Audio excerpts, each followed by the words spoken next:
తిప్పినప్పుడు ఎక్కుతుంది, ఆ పోల్స్ అన్ని వంగిపోతాయి. జనరల్గా అవన్నీ లూజ్ లైన్ అయితే ట్రాక్టర్లు పోయినప్పుడు తగులుతాయి. అట్లా ఏదైనా అక్కడ ఏం చేయొచ్చు, మనం ఒక స్టేవే తీసుకుపోయి దాన్ని అక్కడక్కడ రెక్టిఫై చేసేయచ్చు. అదే ట్రాన్స్ఫార్మర్ దగ్గర చిన్న చిన్న రిపేర్లు ఉంటాయి.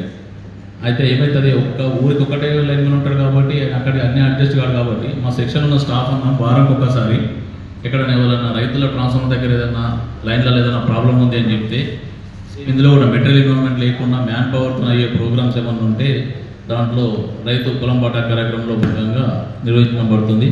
అదేవిధంగా ఇప్పుడు విద్యుత్ భద్రతా వారసాలు, రోడ్డు భద్రత ఎట్లనో అట్లనే విద్యుత్ భద్రత, అంటే విద్యుత్తోని యాక్సిడెంట్ కావద్దు, ఎప్పుడు చనిపోతున్న ఉద్దేశంతో ప్రతి సంవత్సరం మేలో 1వ తారీఖు నుంచి 7వ తారీఖు వరకు విద్యుత్ భద్రతా వారోత్సవాలు నిర్వహించబడతాయి.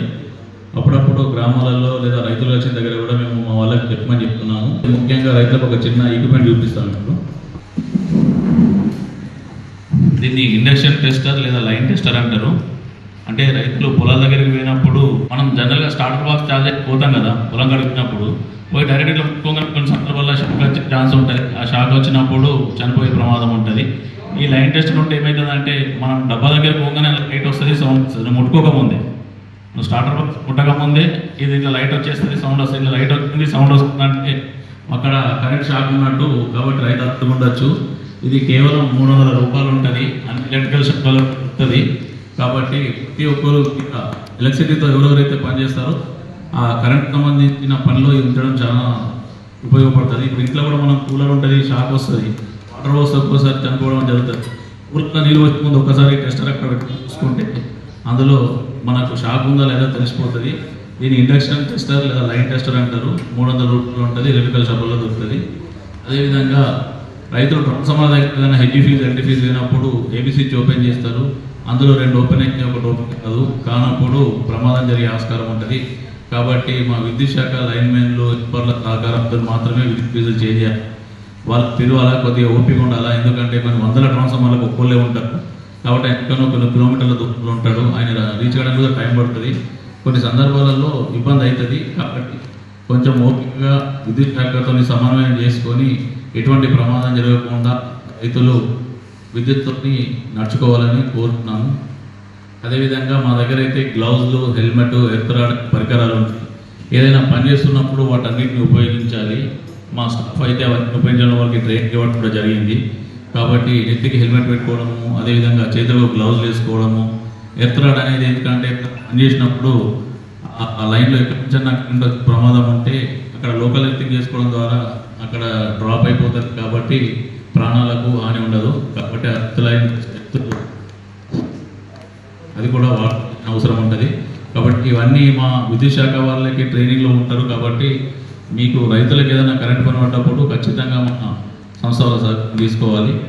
అదేవిధంగా మీకు ఏదైనా పరిష్కారం కానీ సమస్యలు ఉంటే 1912 అని టోల్ ఫ్రీ నెంబర్ ఉంటుంది. ఒకవేళ లైన్ మెయిన్ ఎవరు ఫోన్ లేపుతలేరు, మీకు ఇబ్బంది నిజంగా జరిగింది, ఇక్కడ ఒక లైన్ లేకపోయి రోడ్డు మీద పడ్డది, మనం ఏదో ఊరికి పోగా అది ఏ ఊరు మనకు అక్కడ ఏ లైన్ తెలియదు అనుకోరు. కరెక్ట్ ఓన్లీ 1912 మీరు ఫోన్ చేసి చెప్పేస్తే వాళ్ళు మొత్తం ఆన్లైన్లో చేసేసి బంద్ చేపిస్తారు. రైతులకు ప్రజలకు కూడా ఎలాంటి ప్రమాదం జరగకుండడానికి ఉపయోగపడుతుంది. అదేవిధంగా గృహజ్యోతి స్కీమ్ కూడా కేటగిరీ 1 అంటే ఇంటి వినియోగదారులు 200 యూనిట్ల లోపల వాడినట్లయితే గృహజ్యోతి స్కీమ్ కూడా మీకు వస్తుంది. 200 యూనిట్లు దాటితే రాదు. కాబట్టి వినియోగం 200 యూనిట్ల లోపల ఉండేటట్లుగా చూసుకోవాలి.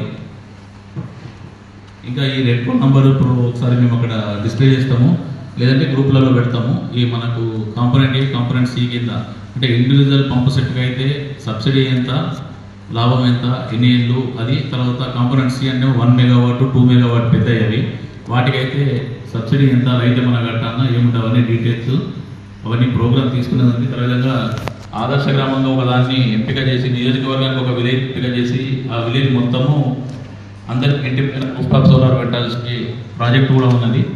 అది తీసుకున్నప్పుడు దాన్ని కూడా ఇంప్లిమెంట్ చేయడం చేస్తున్నారు. అగ్రికల్చర్ డిపార్ట్మెంట్ వాళ్ళు చెప్తున్నా కూడా రైతులు వినట్లేదు అని చెప్పేసి మనకు గౌరవనీయులు కలెక్టర్ గారు, అదేవిధంగా సివిల్ సప్లై ఆఫీసర్స్ చెప్తున్నారు.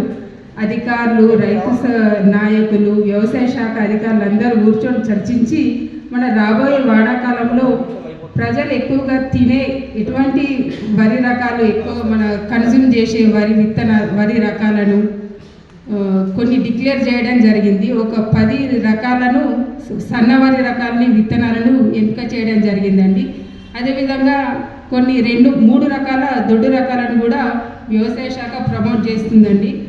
వీటికి సంబంధించిన విత్తనాలనే మేము లైసెన్స్ డీలర్స్ దగ్గర స్టాక్ ఉండేటట్లు చర్యలు తీసుకుంటాం. కాబట్టి వ్యవసాయ శాఖ ఎటువంటి విత్తనాలనైతే ప్రమోట్ చేస్తుందే అవే విత్తనాలు కూడా రైతులు కొనుగోలు చేసి పంటలు సాగు చేయాలని చెప్పేసి వ్యవసాయ శాఖ నుండి కోరుకుంటున్నాము. అదేవిధంగా ఈ కార్యక్రమానికి విచ్చేసిన రైతు సోదరులందరికీ ధన్యవాదాలండి. మీకు ఇంకేమైనా సందేహాలు ఉంటే చెప్పండి. ఈరోజు రైతులకు తెలంగాణ గవర్నమెంట్ రూటివేటర్లు కానీ పనిముట్లే కానీ చాలా సప్లై చేస్తుంది. కాబట్టి తెలంగాణ గవర్నమెంట్ ఇంతింతు రైతులకు ఇట్లా పనిముట్లు ఇచ్చినట్టయితే రైతు బాగుపడతారు. రేవంత్ రెడ్డి ప్రభుత్వం చాలా 10 సంవత్సరాలున్నాయి కానీ ఇట్లా ఎవరు గవర్నమెంట్ వచ్చినప్పుడు ఇవ్వలే. ఈ కాంగ్రెస్ గవర్నమెంట్ రేవంత్ రెడ్డి గారు వచ్చిన నుంచి రైతులకు మంచి పనిముట్లు ఇస్తుండు. కాబట్టి ఇస్తే ఇంతకు ముందు రైతులు బాగా మంచిగా చేసుకొని అభివృద్ధి చెందుతారు.